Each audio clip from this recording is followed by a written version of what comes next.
Assalamualaikum warahmatullahi wabarakatuh. Perkenalkan, nama saya Sultan Awaladi dan di samping saya ada teman saya yakni saya Ruli Nere.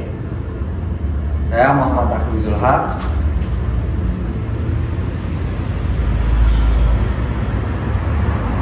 Dan teman saya namanya Inggita. Dan saya Muhammad Fikri. Baik, di sini kami berlima akan membuat video yakni untuk memenuhi tugas mata kuliah public speaking. Dan video ini berjudul obsesi. Apa Mas Ruli obsesi? Obrolan inspirasi. Oke. Simak terus videonya.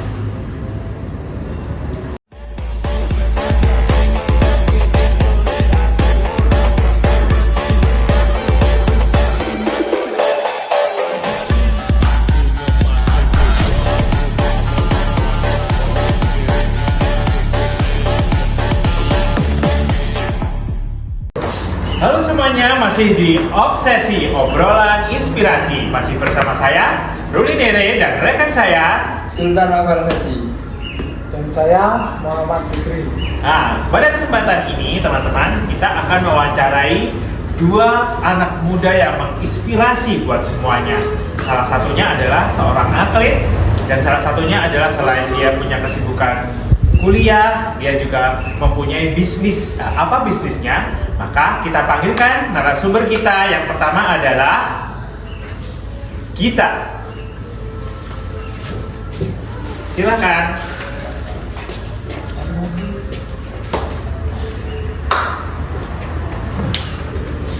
Dan yang kedua, siapa dia? Dia adalah Izul. Halo semuanya. Silakan. Ya, kita sudah kedatangan dua narasumber anak muda yang menginspirasi. Pertanyaan-pertanyaan apa saja yang akan kita lontarkan ke mereka yang bisa memotivasi kita untuk sebagai anak muda yang mungkin bisa mengikuti jejak-jejak teman-teman kita itu.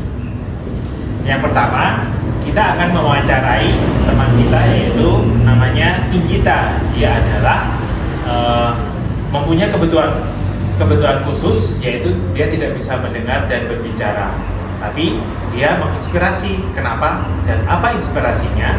Yang pertama, kita senang untuk mewawancarainya memakai dua bahasa, yaitu bahasa isyarat dan bahasa Indonesia. Halo, kita mungkin kenalkan dulu namanya siapa? Iya, namanya Inggita, panggilannya Kita. Kita bisa renang dari umur berapa?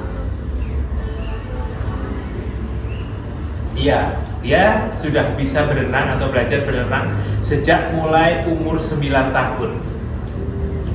Terus kita bisa juara waktu itu umur berapa? Bisa juara 11 tahun dia sudah juara. Mungkin lomba apa juara?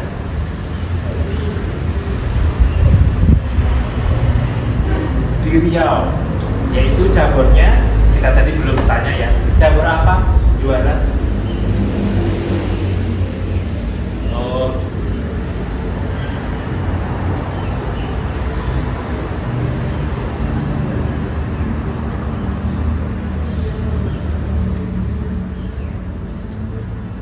oke, jadi kita ini dia bercerita bahwa dia sudah menjuarai beberapa perlombaan, yaitu yang dia paling ingat itu di Riau. Di Riau dia menjuarai cabur renang, yaitu 3 gaya. Yang pertama gaya dada, gaya kupu-kupu, dan gaya punggung ya, gaya punggung. Iya.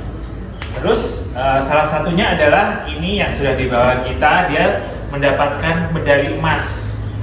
Medali emas ini waktu di Riau, dia juara 1. Wah, kita bisa hapus ya. Dia mempunyai, meskipun mempunyai keterbatasan, tidak bisa mendengar dan tidak bisa berbicara, tetapi dia bisa menjuarai perlombaan renang ya, mungkin tingkatnya sudah tingkat nasional, hebat sekali. Terima kasih kita. Sekarang yang kedua yaitu teman kita Izul, yang bisa menginspirasi untuk teman-teman semua. Nah, teman saya akan mewawancarai teman saya itu. Silakan. Mas Izul, pertama motivasi apa kok sampai bisa buka warkop? Oke. Sebelumnya itu gini mas, dulu itu saya itu sebelum buka warkop itu saya itu nganggur mas, belum punya kerjaan apa-apa, dan itu zaman dulu itu saya kesibukannya cuma kuliah aja. Jadi di semester 3 kalau nggak salah itu saya itu setelah pulang sepak bola itu teman saya itu ngabari bahwa di sebuah kayak di sebuah desa itu ada kayak warkop baru. Nah, terus teman saya itu kebetulan kenal sama ownernya. Kebetulan di saat itu kita pulang sepak bola, terus kita kumpul-kumpul di rumah teman. Habis itu kita ngobrol-ngobrol, biar santai. Terus teman saya, salah satu teman saya itu yang ngajakin saya kerja itu ngajakin saya kerja di warkop tersebut. Nah, kebetulan itu juga dekat sama rumah saya. Terus akhirnya kita berdua di besok harinya itu kita berdua itu langsung melamar di warkop itu, dan akhirnya kita kerja di situ selama kurang lebih 2 tahun. Terus akhirnya saya termotivasi bahwa kayaknya warkop ini kayaknya benar-benar passion saya di dunia bisnis. Mungkin dari Fikri ada yang pertanyaan buat Mas Itu Izul? berdirinya warkop jadi tahun berapa? Oke, kalau ini warkopnya Dwi Jaya ya mas, bukan Dwi Jati. Jadi gini mas, warkop Dwi Jaya ini berdiri tahun 2023, tepatnya di bulan Oktober ya, tanggal 10 Oktober. Saya mulai soft opening sih, bukan grand opening. Jadi di tanggal 10 Oktober itu saya baru soft opening di warkop ini. Dulu tempatnya belum sebesar ini mas, dulu itu tempatnya masih rumah gitu, satu rumah kecil gitu. Terus lambat laun saya itu tidak kayak gimana ya, tempatnya itu udah full terus di hari-hari weekend. Jadi itu nggak cukup tempatnya buat anak-anak ngopi. Terus akhirnya saya kepikiran saya nambahin di tempat ruangan baru ini.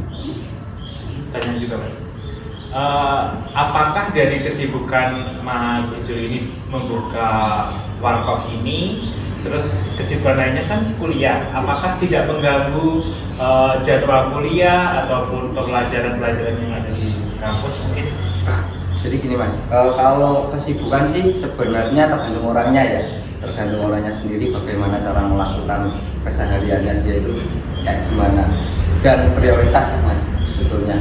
Jadi kalau saya itu menjalani semua itu di sela-sela waktu saya aja. Jadi kayak kalau anak kuliah kan nggak setiap hari kuliah, dan anak kuliah itu kan nggak setiap hari harus masuk kuliah, ya nggak. Jadi tugas pun kan juga deadline-nya kan minimal kan 1 minggu setelah pertemuan tersebut. Jadi kayak harus pertemuan ke-1, terus pertemuan kedua gitu ya mas Nopal ya. Jadi di sela-sela waktu itu saya memanfaatkan waktu saya buat menjalani warkop itu. Jadi kayak gini ya, menurut saya itu semua itu tergantung prioritas mas. Jadi prioritas dan bagaimana kita memanfaatkan waktu itu setiap harinya aja gimana. Baik, mungkin sudah cukup pertanyaannya. Oh iya. Mungkin kita santai aja ya mas ya, nggak usah. Iya, kita santai saja. Kita santai. Untuk modal kisaran berapa mas? Kalau Di warung ini? kalau pertama itu dulu modal pertama itu di angka kurang lebihnya 28 juta mas. Saya bisa dulu pas masih rumah kecil itu mas. Jadi kursi-kursi itu dari rumah nenek saya, dari rumah kakek saya. Jadi itu modalnya itu benar-benar minim budget sekali. Jadi ya saya cukup-cukupkan. Terus lambat laun alhamdulillah warkopnya sudah mulai jalan, omsetnya sudah mulai jalan, kayak diputarkan lagi lah kalau mau dibuat memperkembangkan warkop ini. Jadi ya saya putar sedikit-sedikit ya. Wah, keren. Oke, Mas Fikri ada pertanyaan? Untuk kesannya untuk anak muda sekarang itu apa? Kalau kesan-kesan saya itu buat anak muda sekarang itu, kalau Pesannya ya. ya kesannya gini. Dulu saya itu pernah dengar kata-kata dari bos saya itu, dia itu selalu bikin caption gini, jangan pernah menantang siapapun kecuali dirimu sendiri. Nah, jadi sebelum kita menantang orang lain itu harus kita itu melakukannya sendiri. Sebelum kita menanyakan ke orang lain, contoh nih mas, tugas kuliah, tugasmu sudah selesai belum? Kita nggak usah nanya sebelum kita beraksi, paham nggak maksudnya? Jadi kita harus beraksi dulu, baru kita bertanya.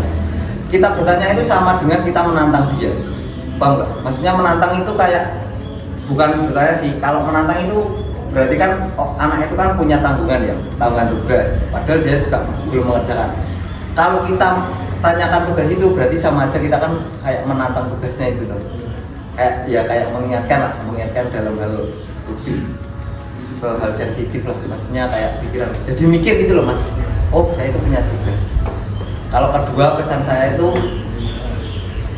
kalau itu kata-kata dari dosen saya itu, nggak ada orang bodoh di dunia ini, adanya hanya orang malas. Itu buat saya itu terinspirasi dari kata-kata itu. Oke, keren sekali ya.